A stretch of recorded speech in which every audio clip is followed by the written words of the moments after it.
Hi guys, it's Chris with City Girl Homestead. Time for another preservation video, and it's going to be another meal in a jar. And this recipe is actually coming from Miss Lorie over at Whippoorwill Holler. And it looks so good. I've used a few of her recipes. Looks so good that I thought I really have to can this for myself. It's called Italian beef. And so the first thing I'm going to do, this is going to be a super simple recipe to do too, is we're going to cube this up. A couple of weeks ago they had roasts for $4.29 a pound. And then I happened to catch this video and I'm like, oh, I know what I'm going to make. So I bought up a couple of roasts, 4 actually, and this is what I'm going to make with it. I'm going to cut some of that fat off because we don't want too much fat into our stuff here. Hers was already cut up from the company that she got her meat from, so she didn't have to take off as much fat and stuff like that as I'm going to have to. But I'm not going to make you have to sit here and watch me either, so that'll be a good thing. Let's get that piece off of there. You're going to have a little bit of fat. I mean, it is beef. There's going to be fat. That's all there is to it. But, you know, get up what you can. So I'm going to cut these into like bite size, you know, like you would if you were making stew meat. So let me get all these 4 cut up. I'm hoping I have enough meat to do the entire 7 quarts. She did 7 pounds and got 6. So I'm hoping that, let's see, I got almost 2 pounds there, almost 2 pounds there, almost 2 pounds in that one. So it's going to be really close to 8 pounds. So I'm hoping that it will be enough. So let me get all 4 of these chopped up, and then we're going to get started. Alright, so I have all the meat chopped up. Now, before I start canning it the way she showed, she said in the end there was a few things that she would change. She would add some garlic and add some onion and more peppers. So, I trust her opinion.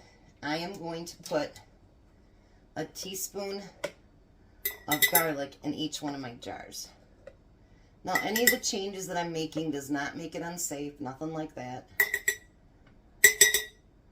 Boy, I'll tell you what, it got caught in the garbage disposal and it's bent a little bit.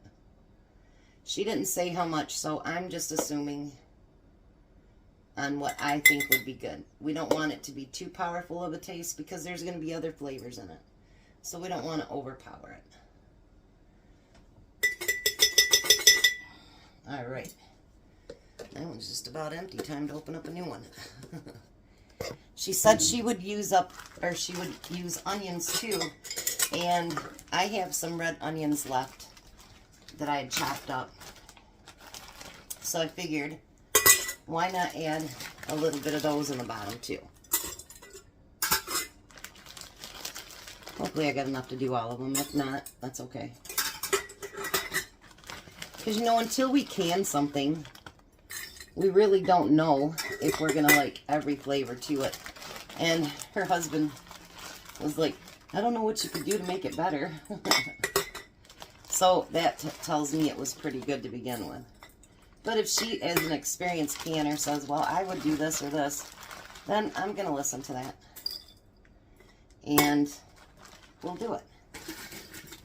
And Miss Lorie, if you're watching, I hope I do you proud. I love when she comes in and actually watches it and then comments on it. It really makes my day because she's like the queen of, you know, canning and homesteading and everything else. She's just an amazing, incredible lady. Would love to meet her in person one day. So now we're using peperocinis, and she put 1 at the bottom of each jar. And this is something that she said she'd use more of, so I ordered another jar last night. Oh, I gotta tell you guys what I did. I got something for my son that's getting shipped to his house. And I forgot to change the address on it. So my groceries went all the way over to his house. And like I needed the broth and I needed some other stuff for today, and I'm like, shoot. So I had to go over there last night, so Tom got to bed late. Now we're going to add a layer of meat. Like I say, I hope I have enough to do all of it. That'd be great. All 7 jars. But that's a lot of meat, so I think I should be able to. I'm going to pull this one out just a little bit.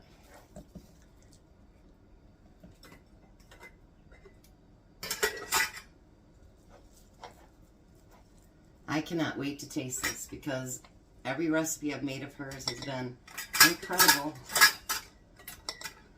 Boy, I'm just like getting in the way of everything today, I tell you. Alright. I figure I'll do what I can the first go about it, and then, you know, just like everything else, we can fill it in, and no big deal.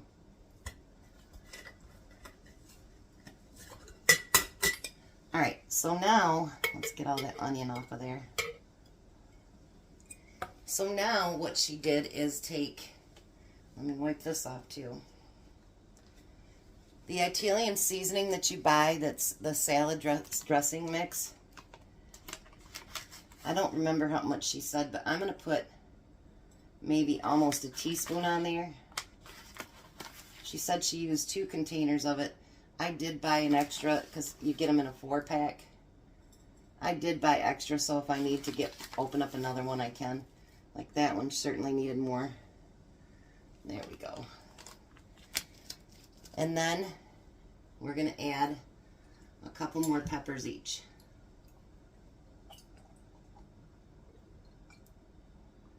I'm not much into spice, but I guess it just really, really makes the flavor amazing. I don't mind trying, you know, something new. As long as it's not burn my mouth off. Because I definitely don't want that.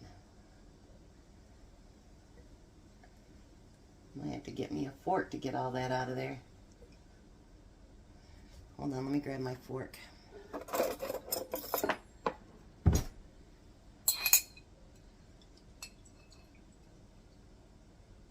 Did it without dropping both. Alright, so then we want to put another layer of meat in there.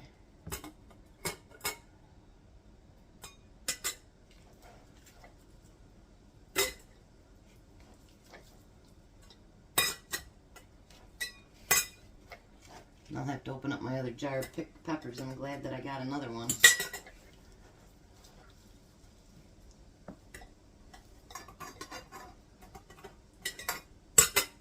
Don't worry if they're not all equal. You can always spill it later. It's no big deal.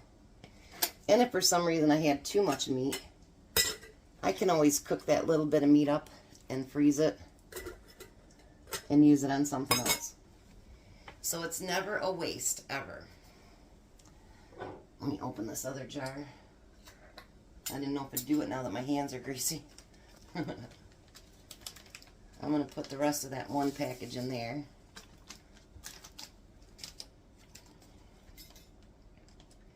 But when I seen this and then they put it over top of mashed potatoes, I was like, oh, Tom would love that. Tom, I know it's not real healthy, but he loves pasta and he loves potatoes. So that's just who he is.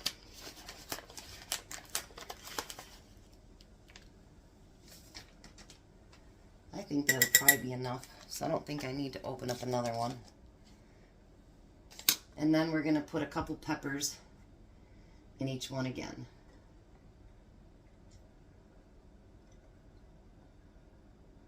But hers were nice and big peppers. Mine are little tiny boogers. I'm not going to cross-contaminate like she said. I plan on using all these. So they'll get used up. Hopefully in this recipe. Let me add another one there. because these are real small. That one too. Alrighty, now is the test. Let's see if we got enough beef. It might be close, you guys.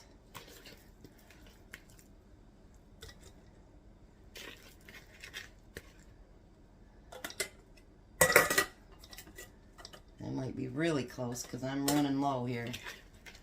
Ooh.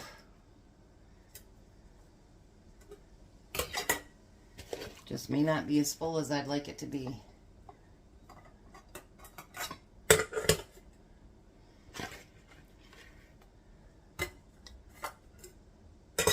When I say I'm running really close, like, that's all the meat I have. We're gonna have to make it work. Now I'm gonna go back through it. Whoops. That one can go in there. That's probably the lightest one. Make sure I don't have any more pieces of meat that fell somewhere. Sorry about that, guys. Now I'm going to put more peppers in. She did like 5 or 6 each, but these ones are really small. So mine's going to have a little bit more than that in there. Because look how tiny some of them are. Real tiny. Come on.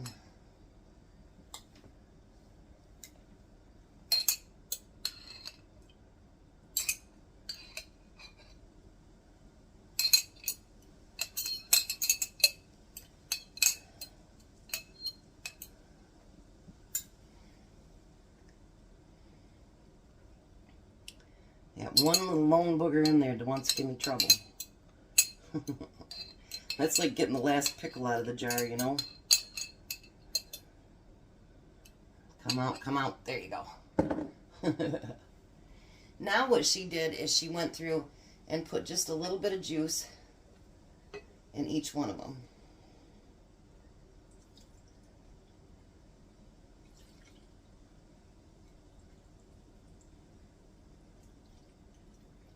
Pepperoncinis are not too awfully spicy anyways, so I think we'll be fine.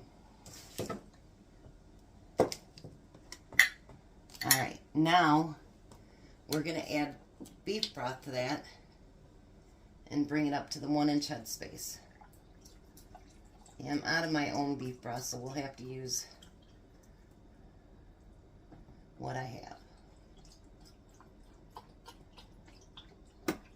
Or what I ordered, how's that?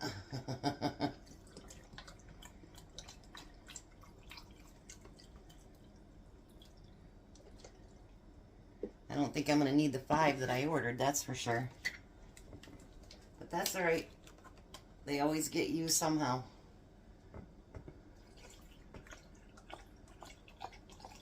You guys, just the smell in this right now smells amazing.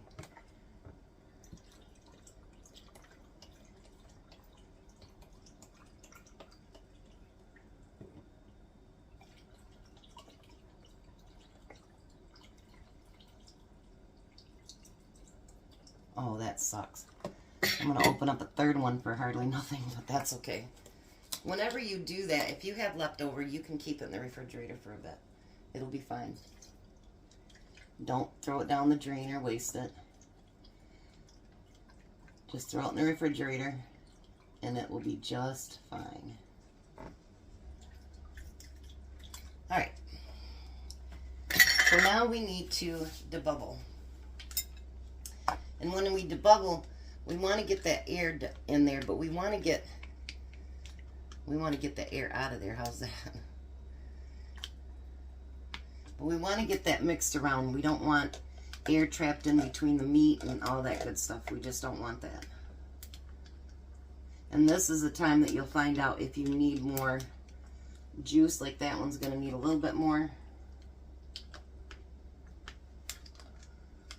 And I know for those of you that are just now starting to can and you haven't pressure canned much, which I'm telling you, the world opens up once you learn to pressure can.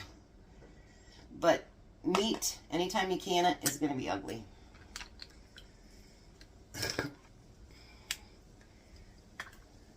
It's always going to be ugly. I only had one that I think that I should have to add anything to, and that's this one right here. Alright. Let me know too if you like to see each one of the steps, or if you'd like me to cut out in between and just come back. Because I'd like to know what you guys like the best. Now, I have touched the lids with a lot of stuff, the rims, so make sure that you clean these very, very, very well. I know I never stress that enough, but especially with meat, there's so much grease and oil in there that if you don't, it's not going to seal. Not that it would be heartbreaking, because this could be a great meal, but when I'm doing copycat week, that doesn't work very well. Probably not very well at all, actually.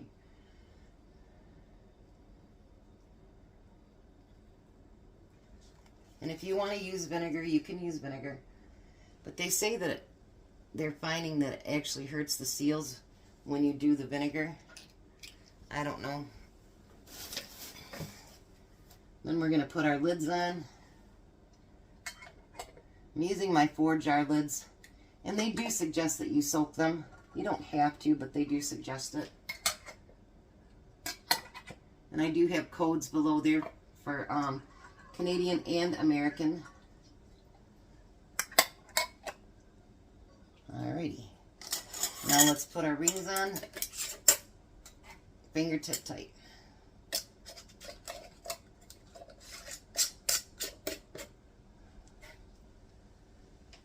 This would be one that you wish that there was a thing in there you could see into, so you could see it. Tomorrow I'm going to can up something that was a request, but not really, but yes. And because I have to make it up myself. And it'll be a trial and error. Hopefully it works. If it doesn't, well, I guess it doesn't.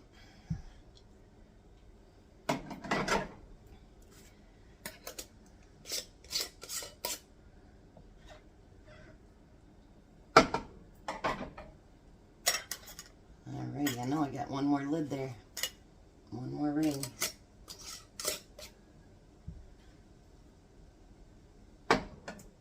Alrighty, so now you just got to put that lid on.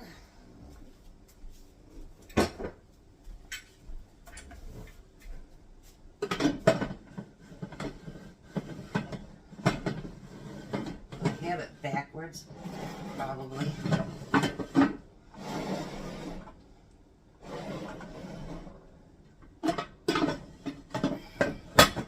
There we go, I did.